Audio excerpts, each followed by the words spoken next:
This is Spendly. Yesterday, he had $100. Today, he has $3.47.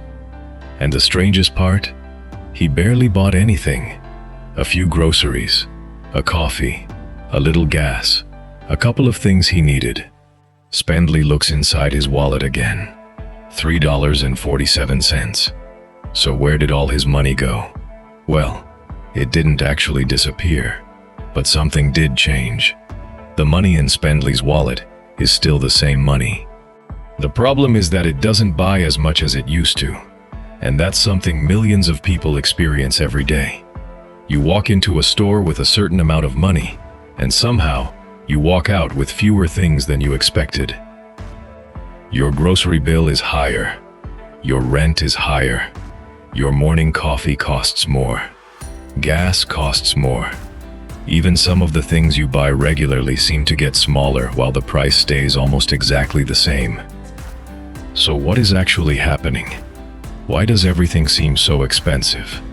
The first part of the answer is something called inflation. Inflation simply means that, over time, prices across the economy generally increase. And when prices rise, the purchasing power of your money decreases. Imagine Spendly has $100. A few years ago, that $100 might have been enough to fill his shopping cart with a certain amount of food, household products, and other necessities. But if prices rise, the same $100 might only fill part of that cart. The number on the bill didn't change. Spendly still has $100, but what that $100 can buy has changed.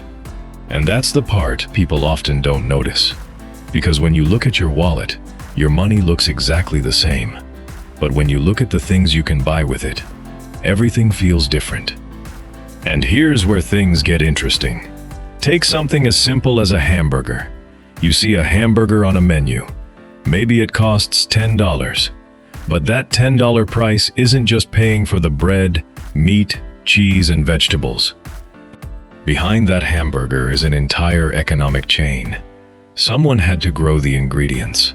Someone had to transport them. Someone had to process the food. Workers had to be paid. The restaurant needs electricity. It needs equipment. It needs packaging. It needs a building. It may need to pay rent. And all of those things cost money. Now imagine the price of fuel increases. The trucks transporting ingredients become more expensive to operate. That increases transportation costs. Those higher costs can affect suppliers. Suppliers may charge more. The restaurant now has higher expenses.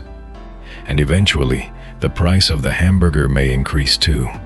One small change can travel through an entire chain. It's like a row of dominoes. One falls, then another, then another. Until eventually, the person standing at the end of the chain feels the impact. But that's only part of the story. Prices don't rise because of one single reason. Supply and demand can change. Production costs can increase. Energy prices can move. Labor costs can change. Supply chains can be disrupted. Consumers can suddenly want more of something. And broader economic conditions can affect how much money is circulating through the economy. All of these forces can interact with each other. That's why saying everything is expensive because of one thing is usually far too simple. The economy is more complicated than that. And sometimes, something even sneakier happens. Imagine Spendly buys his favorite snack. The package looks almost exactly the same. The price? Still $5. So Spendly thinks nothing has changed. But then he looks closer. The old package contained 12 ounces. The new one contains 10. The price didn't increase. The package didn't dramatically change. But Spendly is getting less product for the same amount of money. This is called shrinkflation, and it creates a strange situation. Sometimes, you don't need to raise the price to make something more expensive. You can simply give people less. And that brings us back to Spendly's paycheck. Imagine his salary increases by 3%. Sounds great, right? But what if the cost of the things he needs increases by 5%? His paycheck is technically bigger, but his purchasing power may actually be weaker. He has more dollars, but those dollars don't stretch as far. That's why someone can earn more money and still feel like they're falling behind. And this is the part that makes inflation so personal. It's not just a number on a chart. It's the difference between buying 10 things and buying 7. It's looking at your grocery receipt and wondering what happened. It's paying rent and realizing there's less left over. It's opening your wallet and thinking, how did I spend that much? Spendly looks down at his $3.47. Now he understands. The money didn't simply disappear. The world around that money changed. And once you understand that, you start seeing economics everywhere. It's in the grocery store. It's in your rent.